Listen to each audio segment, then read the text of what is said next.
Hello and welcome to SleepInn. Please listen to this recording somewhere safe to sleep. Take a nice deep breath in and let's begin. The Other Twin, by Edwin Pugh. It was the hour of siesta. Santa Plaza lay blistering, sweltering, in the white-hot glare of the noontide sun. The dust lay thick on the roads and terraces, the copings and the roofs of the houses, like untrodden snow. The sea shone like a shield of brass reflecting a brassy sky. There was not the least sign of movement anywhere. Then Franker, the Englishman, came limping along the Lido, sat down in the shadow of the old seawall, and examined with grave solicitude a swollen and blistered foot swathed in filthy, blood-stained rags. This Franker had once been a well-known figure in all the ports of those far-off southern seas. It was whispered that in the long ago he had been a gentleman. Now he was just the sport of circumstance, a jack of all trades, so long as they were indifferent honest, sailorman, stockrider, storekeeper, croupier, crimp, anything that happened along in his hour of need. But lately he had disappeared from his old haunts, and it was unlikely that any of his old acquaintances would have recognized in that ragged and gaunt, unwashed and black-bearded wastrel on the beach the spruce adventurer of former days. He had the look of a hunted creature. There was fear in his eyes. Even as he sat there nursing his aching foot, parched and hungry, haggard and weary, his head was perpetually turning from side to side, and ever and again he looked over his shoulder, to left and right, as if he were in dread expectation that at any moment some enemy might creep upon him unawares. And, indeed, he was in parlous case. For he had killed a man, not in itself an exceptional incident of course, only in this instance the man was one of twins, and the other twin had vowed a vendetta against him. These twins were named Bibi and Bobo, and the extraordinary likeness between them was accentuated by their habit of always dressing alike, talking alike, thinking alike. There were some who said that they could distinguish one twin from the other, but these were foolish, vainglorious men. The thing was manifestly impossible.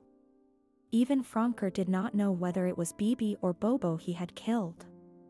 It happened in a gambling den in Suriname, up country. They were playing the childish game of bull, and some silly dispute had arisen. Franker had lost his temper, and knocked one of the twins down. For once in a way the other twin had not been present, or most assuredly Franker would have been chived in the back before he could turn round. As it was, he saw his fallen adversary rise slowly draw a red smear across his face with the back of his hand, and then quicken on a sudden into antic activity.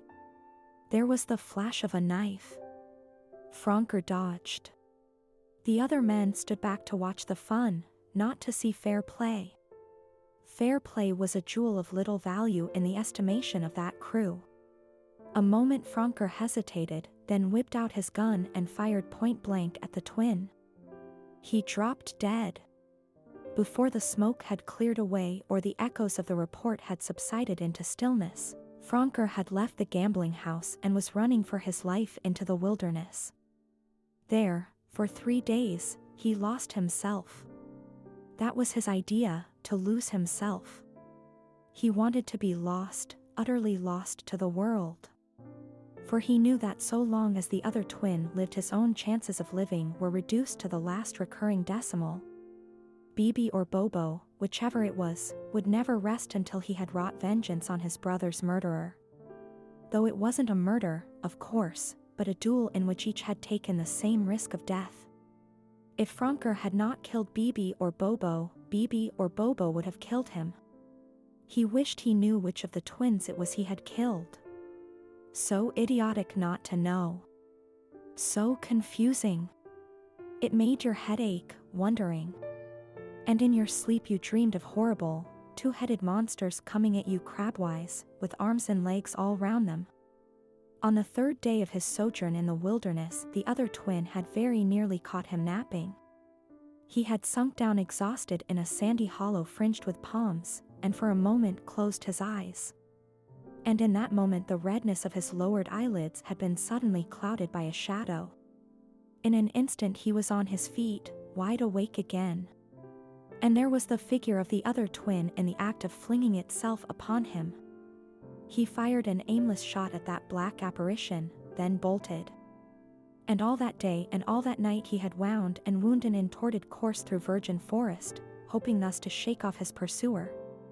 And all that day and all that night he had known that his pursuer followed him, shadowed him, stalked him, with a merciless delight in that persecution born of an insatiate hate.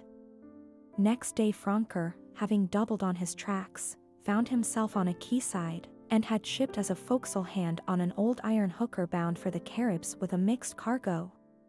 He never knew or cared what that mixed cargo consisted of. He was too busy sleeping, when he wasn't too sore from being kicked into wakefulness, to bother about trivial details. He could have left the ship at the first of the Caribs, but an island is a prison, and his yearning was for wide free spaces where a man can at least get a run for his money. So he had returned on the hooker, and had been paid off with the lurid compliments of the purser, and was once more adrift. But the story of his wanderings and adventures over the greater part of the southern hemisphere would fill many books. Months passed, a year passed, 2 years, and all the while Franker was dogged by the Avenger. Ever and again, just when he thought that he had at last shaken off that deadly pursuit, the other twin turned up again. And gradually it was borne in upon him that the other twin might have killed him long since had he wished. He had had numberless opportunities, and had not taken them. This puzzled Franker a bit, and then he hit upon the truth. There is more joy in the hunting than in the killing. There is more cat-like satisfaction in the slow torture of its victim than in the crunching up of its dead bones. He began to think of the other twin as a cat-like creature, exercising a cruelty of the mind far more subtle and devilish than any mere crude cruelty of tooth and claw. When the Avenger tired of the sport, then he would strike. And not till then. Meanwhile, Franker was condemned to a daily round of unremitting vigilance, ceaseless watchfulness, unending apprehension. He had been a big man, strong and fearless, with bold eyes and the voice of a bull. Now he had become a shuffling, whimpering, trembling thing of nerves and tears, who dared look no one in the face lest it should be the face of his enemy. In the old days, with no other resources than his health and vigor, bodily and mental, he had used to take chances with an overbearing recklessness, and thrust and curse his way through the mob of other roustabouts like unto himself, with whom he had fought for the means of existence. And he had been, he realized that now, quite happy then. There were times when he told himself that he would stand fast against his pursuer, force him into the open, then turn upon him and rend him, and so make an end of this long drawn-out agony. But when the moment came his wits fled, he was distraught and afraid, he could think only of flight. It was now a full fortnight since he had seen Bibi or Bobo. But there had been other fortnights during which he had not seen him. And always, inevitably, he had reappeared. So would he reappear again? Franker gazed out from the shadow of the old seawall across the glittering, limitless sea, and wished that he might drown himself in its depths. But he was not yet quite mad enough for that. Though life had become as a nightmare to him, and death as the awakening to the cool, calm peace of dawn, though life offered nothing but torment, and death offered surcease of pain, he still clung to life. It was in the nature of his being to cling to life. He was not of the stuff that gives in. But if only he could rest a while. If only he could lie still in some sheltered place, safe from his enemy, and thus regain his old control over his faculties, recuperate his strength. At the western end of the Lido, where the coast swept in a wide curve to the lighthouse and the harbor, there was a long white wall. And as he remembered what that wall enclosed, what it signified, Franker had an inspiration. His face was suddenly irradiated. He laughed aloud. What a fool, God in heaven, what a fool he had been not to think of that before. He rose on tremulous legs and began to shamble along the beach towards that far-off haven of refuge. The prison official, in his gaudy livery of gold and scarlet and his immense cocked hat, conducted him to the chief inspector's office. Yes. Franker desired to be sworn. He had a crime to confess, it had troubled his conscience for years. Yes. An affair of opium smuggling, ship's papers forged, and customs burked. It was a true story enough, only Franker himself had not been implicated in it. The police had been so long on the track of that crime they had given it up as hopeless. And now here there was the chief criminal, a fine fat bird, dropping into the net of his own free will. The chief inspector rubbed his dry palms together as he thought of the luscious report he would send to the magistracy. Then he committed Franker to the custody of another prison official, less gaudy than the first, and Franker was led away to the cell. This was a big, bare, barn-like place of stone, that sometimes contained as many as 20 prisoners huddled indiscriminately together. But just now crime was slack. Franker had the whole cell to himself. As the jailer slammed the door on him, he fell on his knees with a weeping face, and offered up thanks for this blessed refuge, this safe harbor of retreat from his relentless enemy, this sanctuary. Here, at last, he was free from the fear of pursuit. Here, during the year or two of his imprisonment, he could rest and sleep, rest his mind and find his sleep that sweet relief from the tortures of the last 2 years which would gradually restore him again to health and sanity. Even as he prayed, he toppled down face forward and lay there quite still, breathing softly, evenly, in peaceful slumber. The light was fading, there was a red stain of sunset on the wall when he awoke. It was a rattling and clanging of bolts and chains that had roused him. He sat up, blinking stupidly, at first not knowing where he was.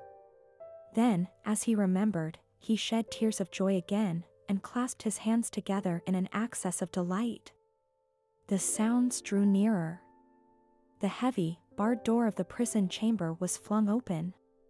He saw the burly figure of a jailer overshadowing another smaller figure that seemed to be precipitated from behind, into the misty vastness of the cell. It fell headlong at Franker's feet, and lay there stirring feebly like a wounded beetle. Franker watched his writhings, and a slow, cold horror grew upon him. His fellow prisoner raised himself on all fours, then sat up and squatted there, cross-legged, like a Chinese bonsai.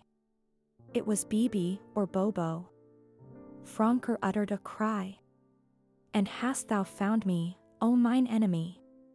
The other twin had leapt to his feet. He shrank back, crouching, snarling, spitting like a cat. The moment for the happy dispatch was come at last. He drew his knife and fingered its keen blade lovingly, then came mincing on tiptoe towards Franker. As Franker's hands closed round his throat, he drove the blade deep into Franker's breast,